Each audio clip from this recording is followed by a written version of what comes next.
Welcome to Academy Live. Rex, Chris, and I are so excited to be here with you today. Today, we're going to be talking about some common questions that we get at Pax8. So let's get into it. The first question is, how do you start an MSP? This is not a question that I can really answer in just a few minutes, but I'm going to give you some resources that you can get started with and start thinking about. If you're starting from ground zero, what should you do if you are wanting to start an MSP? So, there is a course that Run! I've I know. Okay, don't run. There are resources available for you. So, let's just talk about a few topics that are covered in our course, Building Your MSP. Now, this is a course that I have had the honor to teach before. I taught it for about 2 years.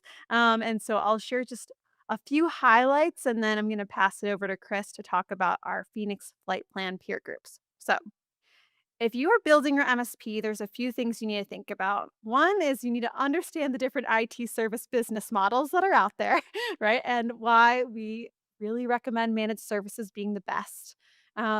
Getting your cloud stack in order, knowing what's in your stack. There's a lot of pieces there. And knowing, what is your expertise going to be? What do you really want to focus in on? You can't always do everything. So being able to know what you do well and be able to provide that for your clients. You're also, of course, going to need to get some clients. So we have some sales opportunity training available for you, thinking about acquiring your first clients and how to market to your clients. So there's some things you're going to need to look into that. Additionally, security. You can't start an MSP without a foundational knowledge of security because you're going to be handling your client's data. So, knowing how to secure yourself and your clients is going to be paramount. Um, contracts and agreements, tools, there's a lot of different areas, but that's just some of the highlights, high level things to start thinking about when you're getting into this business. Chris, can you share a little bit about how we help MSPs getting started with Phoenix peer groups? Yeah, and first I'm gonna comment that when you ask that, "How do I start an MSP?" I think a lot of our partners, it's the answer is by accident.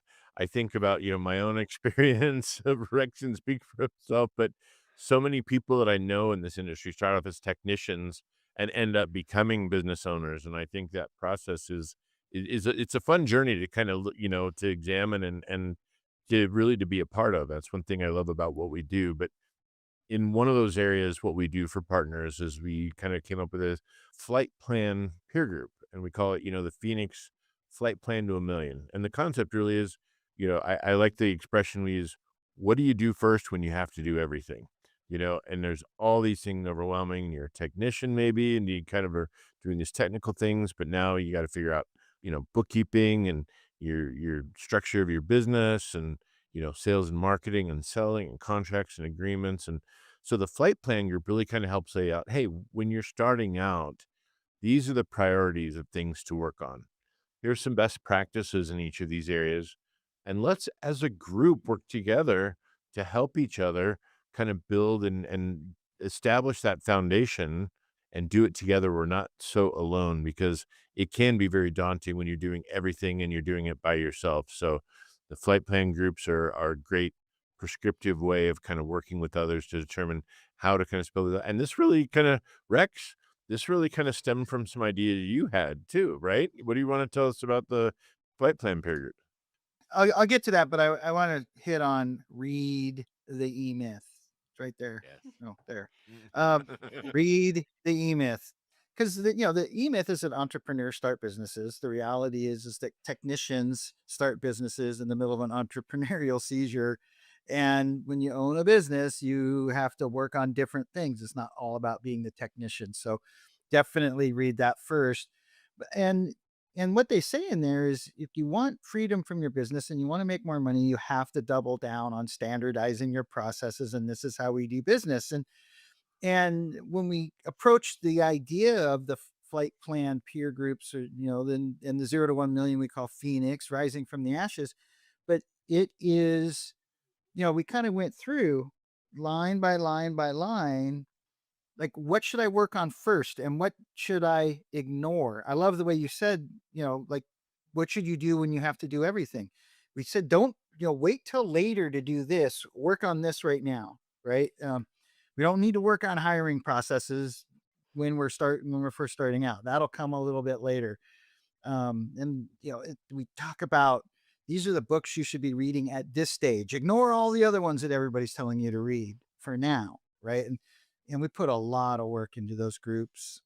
So I think we're getting close to having our first partner reach that $1 million mark. It'll be a celebration when we get there. There's a pretty close race going on. There's a couple of them that are getting really close to that, so I'm really excited about that. Excellent. Well, our next question is for the partners that are concerned about security, which I'm sure is pretty much every partner out there these days. Mhm. What do we offer with Academy around our security program? So, we have a new offering. Rex, will you talk a little bit about our security coaching offering? Yeah, so we have a security program that we tried to make sure was available all throughout Academy for the way that you want to learn. So we've got it available in on demand. We've got the peer groups available. We've got the instructor led training and the coaching. So on the coaching side, it's really designed to be one on one. How do you add a security practice into the way you do business? Kind of holding you accountable, but also providing guidance as you go through week by week by week the full go to market strategy. Using the 5 phases, understand the best practice, document the way you're going to do business, train your team, implement, and then measure, are people following the new processes? And that's really kind of the core tenet of the coaching program. Chris, do you want to talk about what we're doing with security peer groups? Yeah, the peer groups again, I think it kind of takes a lot of that, bringing people together with security roles, whether it's a direct title, something security related, or de facto default. You're the compliance person, you're the security person, or you're the go-to. But bringing people together, and again, sharing the ideas, where we find success, where we found challenges, where do you start, where do you go? Like it can be overwhelming, and really trying to build the peer groups, much like the coaching, of kind of saying, okay, let's break this down into little pieces. Let's work together as a group and let's pick this area, and start to develop, kind of like with the CIS controls and peer group around that, kind of looking at, let's look at each of these controls and how are we implementing them? How are you finding success? How are you choosing to solve for these things, and do that together? And again, just a big believer in the effect of that and how we learn and grow, through the cohort learning experience. And Bessie, that kind of cascades across into the instructor led training courses and on demand. Can you talk about those? Yeah, so with on demand, I'll start there. We have a few ways that you can learn in Academy on demand. You can learn by role, you can learn by category, and you can also check up our hub. We have a whole security hub that I highly recommend taking a look at and seeing all the different topics of what you can learn. We have some introductory topics to the CIS controls framework, which is something that Pax8 we highly recommend that you use a framework, and one that we know works really well is CIS controls. There's a lot out there, so whichever one you use, like, make sure you're using one, but what we recommend CIS controls framework, so there's a bit of an introduction to that framework there, but we also have a full 8 to 12-hour instructor-led training course with Matt Lee, where he dives into each of those IG-1s, those, first level controls that you need to take a look at and start building out more defensibility in your business. So highly recommend taking a look at those. We have other courses like developing a security policy. We've got a course on creating a culture of cybersecurity, why every MSP needs a cybersecurity culture. And we've got more that we're building all the time. So lots of exciting security content coming our way. Now, the next question that we have from that we get all the time at Pax8 is tell us about Pax8 peer groups. Why should I join? Chris, Mm. we're gonna look your way. Yeah, I've T- already. I feel like I'm beating this drum to death. Like I feel like I kind of have kind of hit that a few times already, but um, No, I just think a couple of things that I think I'm really proud of with the peer group program here at Pax8 is one is our people. I think the facilitators are phenomenal. I'm so blessed, fortunate to have, facilitators that have experience in the industry or knowledgeable, but not just that, but have a real capacity for listening and asking questions and directing conversations and helping members really kind of get the most out of their engagement and participation. That's a really, some powerful skills to have. And I feel like our facilitators do a phenomenal job of balancing, whether it's sharing their experiences or pulling out those from others or challenging people in the groups. I think the facilitation and the resources we have are phenomenal. I also think I'm really proud of like the different roles we represent. Almost every type of role or position within an MSP is represented and having a resource available through peer groups. That includes obviously, owners groups and service managers, which are kind of a large bulk of the representation there. But even things like project management or operations manager, sales and marketing peer groups, dispatch and triage peer groups. I mean, the collaboration in those groups is just phenomenal where they have the ability to kind of get outside of their business and spend some time away to work on it, not in it. Call back to eMyth Rex, helping them work on the business with the group of others and not in it and being in the weeds all the time. Provides such perspective. And we have a thing called Spark where support, perspective, accountability, resource sharing, and that knowledge and collaboration are really where we find the value drivers of people participating in a peer group. So I love that question. I love talking about it. But let's kind of pull back and I don't know, Brex, do you have anything else to add about the peer groups? I know you participated and know a lot of people that have engaged and gotten value out of being in them. Just a couple quick comments. Like you talked about the dispatcher peer group, right? So one person in the group is starting to experiment with how to use AI to auto categorize and auto assign tickets, right? And then all of a sudden everybody is learning from that experience. And I'm, that's happening today in the dispatcher peer group. And if you look at my own experience, it was career changing to be part of a peer group. And that's why I'm so passionate about making sure all of the Pax8 partners have access to them. Awesome. Well, the next question is looking a little bit wider, right? So if there is a someone who's starting an MSP or maybe they already have an MSP and they're thinking about why should I go with Pax8? The question is, what is the value add of Pax8? And there's a few things that I think really help us stand out. One is going to be our community. And that's something that we are really proud of in Academy to encourage our partners to have a strong sense of community in the channel and with Pax8. So you can find us at events, you can find us at Beyond, our flagship event. You can, whenever you can, kind of with peer groups, or if you're working with a coach, there's all these different ways to, or instructor led training sessions.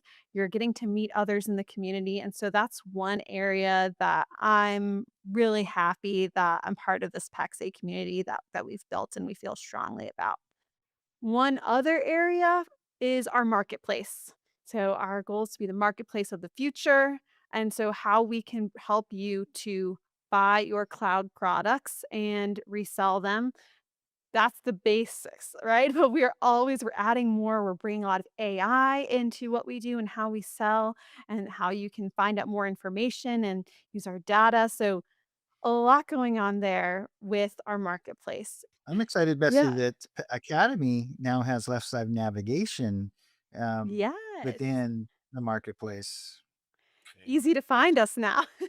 Eh, and interact and engage, absolutely, which I think the partner enablement to me is just I think represents the company values and commitment to the partner base and the channel. I think that, that's shown in the amount of effort put into how we support and enable our partners, the professional services, academy, again, engage, enable, educate. I love saying that because I really believe and that's really what we're about. And I think that that partner enablement uh, component of Pax8 is really, really strong and kind of sets us apart and adds value to our partners. So I think that's kind of what I'd lean Yeah. to most.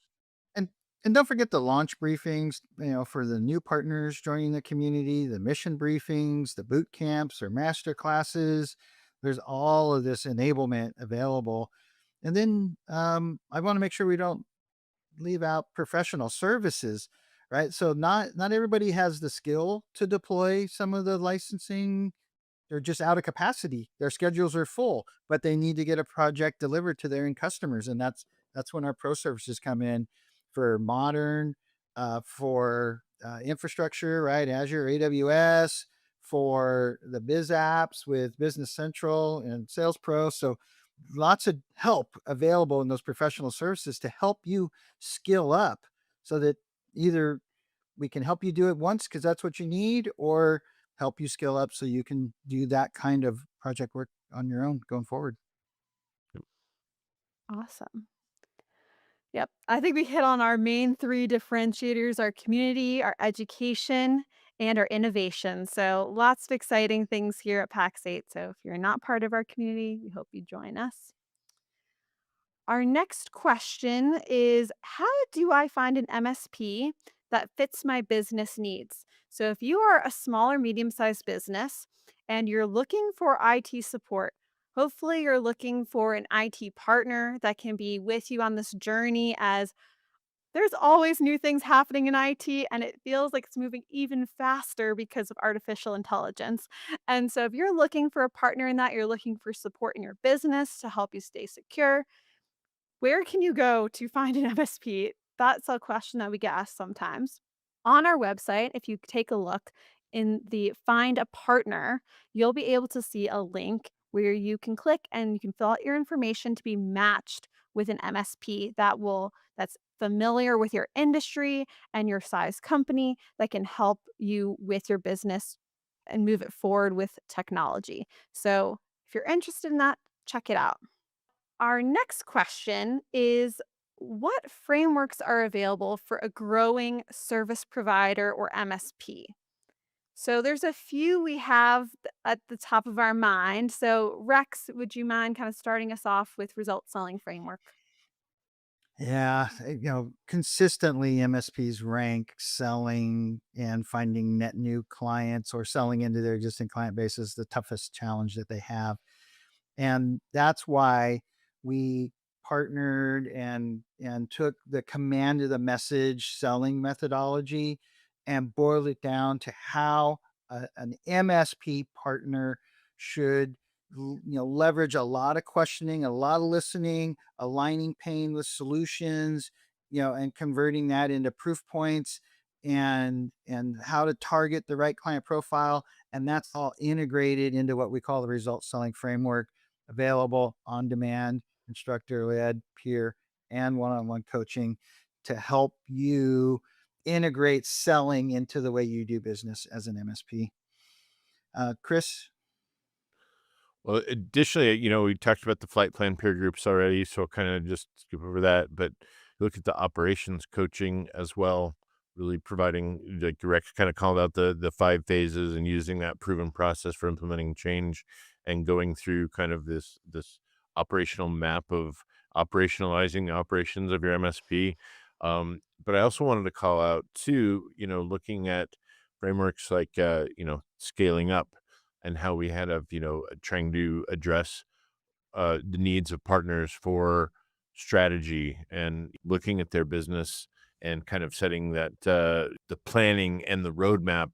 So we opened up some instructor-led training and peer groups kind of around the scaling up methodology and framework in a way to kind of help our partners capture and be strategic in their business with intent of where they're going and what direction and where they want to be.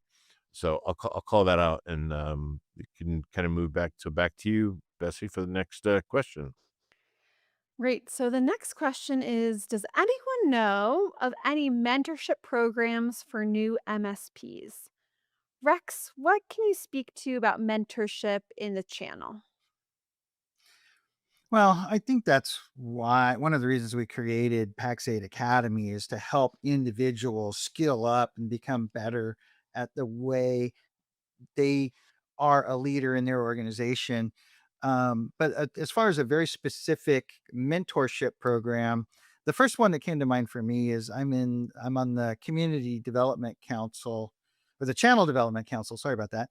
At GTIA, the Global Technology Industry Association, and they have a formal mentorship program where they vet out mentors and take mentee applications and marry them together, and you can go to gtia.org, and under their membership area, you should be able to find the mentorship program. I highly recommend you take a look at that.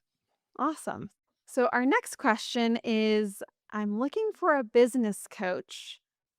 How do I get started? So, Rex, can you talk to us a little bit about our Pax8 Academy coaching offering and how someone would get started? Who should get started and how do they get started?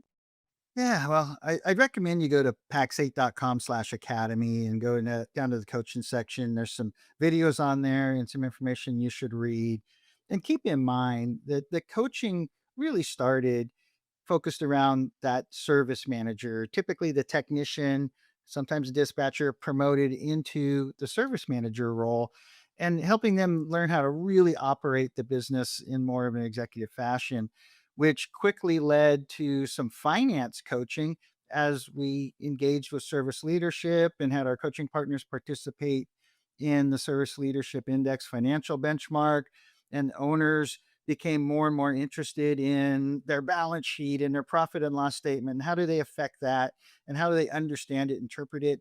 And then that sort of led to security coaching, where we help businesses get their security programs in place, which led to the sales coaching, so we can help our partners understand their selling organizations better, which led to the scaling up coaching, the leadership coaching that we've been putting together. And it sort of all culminates with value creation coaching, where a business wants to understand its current valuation and what they want their valuation to be in a couple of years, and put together literally a week by week program to work with everybody in the organization to make the company look like a company that has that valuation. So I would start with my CAM, your channel account manager, and they will attach you to one of our operations solutions consultant. They'll do an evaluation with you and lead you to the right program. Excellent. Thanks, Rex. So, our last question is, what resources are available for me to upskill my team? And that's something that we see a lot in Academy is that you are looking for help for specific roles on your team. So, to help them with skills that are going to help them be more efficient, do better at their jobs, and help support the company to grow and improve. So, there's a few different ways that you can go about this. The one that I would highly recommend, I'm a little biased, but it would be instructor led training. So we have so many different instructor led training courses that are available for you in all different roles to help upskill your team. Right now, we have 4 courses or 5, it might be even 6 soon around project management. So, if you're looking for project management support, we have a whole section there. Sales, similarly, we have a whole section of sales skills that you can help build. Some of them are going to be more about building your sales team, but then there'll be other courses on how do I have these conversations with my clients? How do I handle objections? How do I talk to a prospect? Should I cold call? All these questions are going to help answer for you and your team. They're not just for the owner, they're for all the different people on your team. Service managers, we have a service management and advanced service management and finance for service managers because we know it's going to be a different conversation around finance for a service manager than it would be for an owner. So definitely take a look at our instructor led training program because there's definitely going to be a course available for you and for your team members to help them upskill.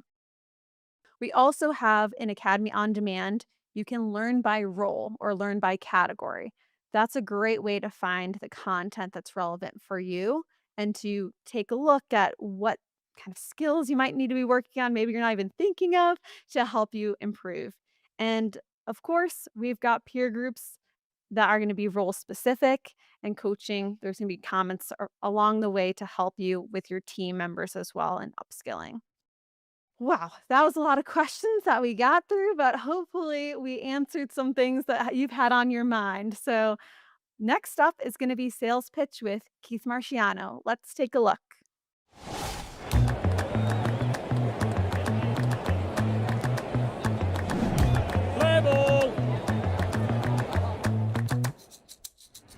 In baseball, the player needs to prepare themselves for a grueling 162 game schedule.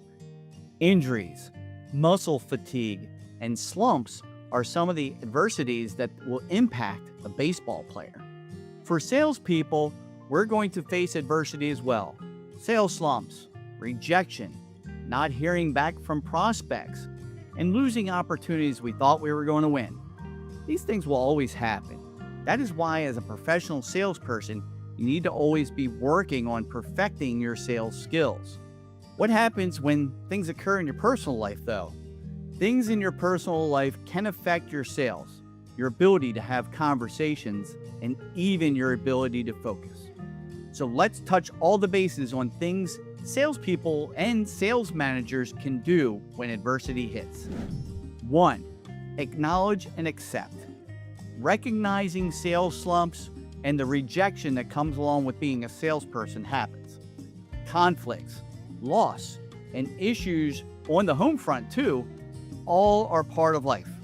Acknowledging and accepting can help in processing the situation and moving forward. 2. Seek support. Do not hesitate to reach out to friends, colleagues, and family for support. Talk to your sales manager too. Talking about the issue can provide a new perspective and emotional relief. Sales managers, make sure you're having weekly one-on-ones with your salespeople. Getting to know your salespeople can help in reading some of these signs. 3. Take care of yourself. Ensure you're taking care of your physical and mental health. Exercise, proper rest, and nutrition are crucial. 4. Professional help. If the adversity is overwhelming, consider seeking professional help such as a coach or a counselor. Salespeople, just know that when the weight of the world is on you, make sure you're taking time for yourself. There are more important things in life. Be with the people who will support and love you during these times. Remember, adversity is temporary, and with resilience and support, you can overcome it.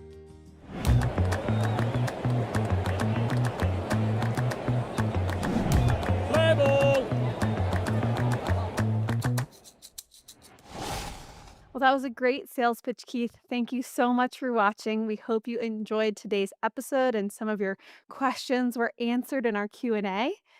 We'll see you next time on Academy Live. Please don't forget to like this video and subscribe to our YouTube channel so you never miss an episode. Thanks so much. Bye.